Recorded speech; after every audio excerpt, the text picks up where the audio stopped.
এই সে মসজিদ যে মসজিদে খ্রিস্টানরা মসজিদে তালা লাগিয়ে আগুন ধরিয়ে দেয়, মুহূর্তে পুড়ে ছাই হয়ে যায় মুসলমানরা।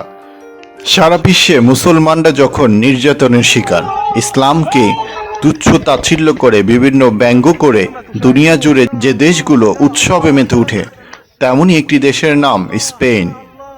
স্পেন বর্তমান ইউরোপের সমৃদ্ধশালী একটি দেশ। ফুটবল বিশ্বের যত বড় বড় আয়োজন সব এখানেই হয়। জ্ঞান বিজ্ঞান প্রযুক্তি সংস্কৃতি আধুনিকতা কোনোটাতেই তার পিছিয়ে নেই। কিন্তু এই তথ্য প্রযুক্তি বিজ্ঞান গবেষণার দিনেও স্পেনকে ভাবতে হচ্ছে নতুন করে। সংকটময় যে জীবনে স্পেন চলছে, এর গন্তব্য কত দূর জানা যায়। গত 24 ঘন্টায় শুধু স্পেনে করোনার ভয়াল থাবায় প্রাণ গেছে 700-এরও অধিক। এ পর্যন্ত স্পেনে করোনা ভাইরাসে মৃত 10,000 আর আক্রান্ত 1 লাখ ছাড়িয়েছে। একযুগে স্পেনের এত বড় সংকট অতীতে কখনো আর দেখা যায়নি। স্পেনের প্রত্যেক মানুষ এখন অদৃশ্য আতঙ্কে ঝুঁকিপূর্ণ জীবনযাপন করছে। এত উন্নত দেশ হওয়া সত্ত্বেও তাদের এই ঝুঁকিপূর্ণ জীবনে নতুন করে তাদের মনে কি নতুন করে প্রশ্নের উদ্বেগ করছে? এটা কি স্পেনের প্রতি প্রকৃতির কোনো প্রতিশোধ? দর্শক, এই প্রশ্ন শুধু স্পেনের অভিবাসীদের না, এই প্রশ্ন আপনার আমার সব। এর উত্তর জানতে হলে আপনাকে একটু অতীতের দিকে চোখ ফেরাতে হবে। হে স্পেন, তোমার অলিতে গলিতে আমার মুসলমানদের যে পদচারণা ছিল, আজ সে মুসলমানরা নিশ্চিহ্ন হয়েছে, মুসলমান নাই। স্পেনের মসজিদে কর্ডোবা মুসলমানদের দীর্ঘ 700 বছরের ইতিহাসের সাক্ষী। 784 সালে খলিফা আব্দুর রহমানের আমলে তৎকালীন রাজধানী কর্ডোবায় এই ঐতিহাসিক মসজিদটি নির্মিত হয়। মুসলমানগণ এশিয়া থেকে নিয়ে গোটা ইউরোপ ও আফ্রিকা এখানে বসে শাসন করতেন। মসজিদটি শরিয়া আইন ও সালিশের কেন্দ্র হিসেবেও ব্যবহার করা হতো। ইউরোপিয়ানরা এখান থেকে শিক্ষা নিয়ে দেশে গিয়ে গর্ববোধ করত। স্পেনের মুসলমানদের আবিষ্কৃত জিনিস ব্যবহার করে গোটা বিশ্ব উপকৃত হতো। মুসলমানদের নিয়মকানুন অনুযায়ী পুরো দুনিয়া চলত। মোট কথা, মুসলমানগণ তখন উন্নতির চরম শিখরে পৌঁছেছিল। এই মসজিদে তাফসিরে কুরতুবী লেখক আল্লামা কুরতুবীর তাফসির চলত। ইয়াহিয়া আন্দলুসির দর্স হতো। ইবনে হাজাম জাহিরির ফিকি প্রবন্ধ পাঠ করা হতো। ইবনে আরবি তাসাউফের সূক্ষ্ম ও জটিল বিষয়াদি বর্ণনা করতেন। বাকি ইবনে মাখলাদের মতো ব্যক্তিত্ব এখানে বসেই কল আল্লাহ কল রাসূলুল্লাহ সাল্লাল্লাহু আলাইহি সাল্লামও বলতেন। মুসলমানদেরকে স্পেন থেকে সমূলে উৎখাত করতে পর্তুগিজ রানী ইসাবেলা পার্শ্ববর্তী খ্রিস্টান রাজা ফার্দিনান্দকে বিয়ে করেন। বিয়ের পর দুজন মিলে নেতৃত্ব দেয় মুসলিম নিধনের। খ্রিস্টানদের সম্মিলিত বাহিনী হাজার হাজার নারী পুরুষকে হত্যা করে, গ্রামের পর গ্রাম জ্বালিয়ে দেয়। উল্লাস করতে করতে ছুটে আসে রাজধানী গ্রানাডা। সেদিন ছিল 1492 সালের 1 এপ্রিল।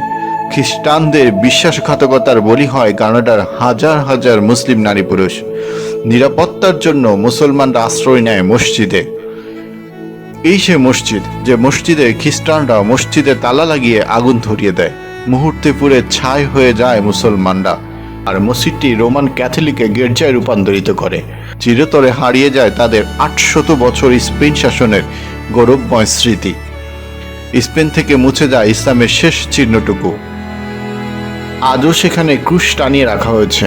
নামাজ পড়া সম্পূর্ণ নিষেধ, এমনকি কেউ যেন রুকু না করে সেজন্য বিভিন্ন স্থানে সিকিউরিটি রাখা হয়েছে। 2010 সালে একদল পর্যটক মুসলমান শুধু রুকু করতে অনেক চেষ্টা করেও ব্যর্থ হন।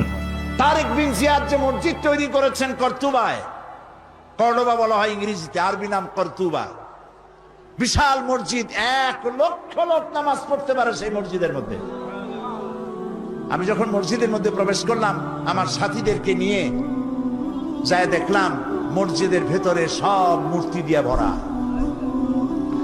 মসজিদের বিশাল মিনার, মিনারের প্রত্যেকটি খোপে খোপে একটা করে মূর্তি দাঁড়ানো। আমার সাথের কিছু লোক নামাজ পড়তে চাইলো মসজিদের ভেতরে। পুলিশ একটি এসে তাকে চেপে ধরলো, বলল ভুলে যাও, এটা তোমাদের মসজিদ ছিল, এটা মসজিদ নয়, এটা গির্জা, এখানে সেজদা দিতে দেওয়া হবে না। একজন সত্যিকার ও চিন্তাশীল মুসলমান মসজিদে কর্ডোবায় দাঁড়িয়ে না কেঁদে আর থাকতে পারে না। বুক ফেটে কান্না আসতে লাগলো।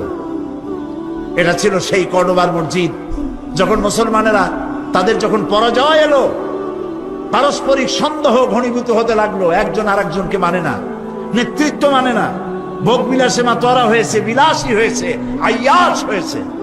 আল্লাহর গজব এসে গেল, শুরু হলো যুদ্ধ। ইসাবেলা 1 এপ্রিল মাসের 1 তারিখে যুদ্ধের ঘোষণা দিলেন। যুদ্ধ শুরু হলো, সমানে মুসলমান মরতে লাগলো। তারা প্রস্তুত ছিল না, সমানে মার যেখানে পায় সেখানে। মুসলমানেরা মার খেতে খেতে হয়রান হয়ে গেল। রানী ইসাবেলার পক্ষ থেকে ঘোষণা করা হলো, কর্ডোবার মসজিদের মধ্যে যারা আশ্রয় নিবে তাদেরকে নিরাপত্তা দেওয়া হবে। নারী এবং শিশুরা তাদের জন্য ভূমধ্য সাগরে সেখানে জাহাজ রাখা হয়েছে, তাদেরকে মরক্কো পাঠিয়ে দেওয়া হবে, তারা যেন জাহাজে আরোহণ করে।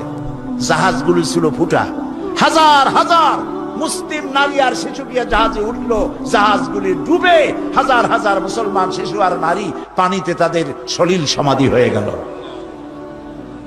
40,000 লোক পুরুষ ঢুকলো গিয়া কর্ডোবার মসজিদের মধ্যে। চতুর্দিক থেকে দরজা বন্ধ করে দেওয়া হলো, ভেতরে কেরোসিন ঢেলে দিয়ে আগুন জ্বালায় দেওয়া হলো। 40,000 মুসলমান মসজিদের ভিতরে পুড়াইয়া ভস্ম করে দেওয়া হলো। শুধু কাঁদছি মসজিদের মধ্যে ঢুকে এই দৃশ্য দেখে। বাইরে এসে দেখলাম নদী, মসজিদের পাশে একটি নদী, ছোট্ট নদী, কর্ণফুলীর মতোই হবে বা তার থেকে ছোট হবে। এই নদীর ভেতরে মুসলমান কেটে কেটে ফালানো হতে লাগলো, মুসলমানদের রক্তে দরিয়া লাল হয়ে গেল।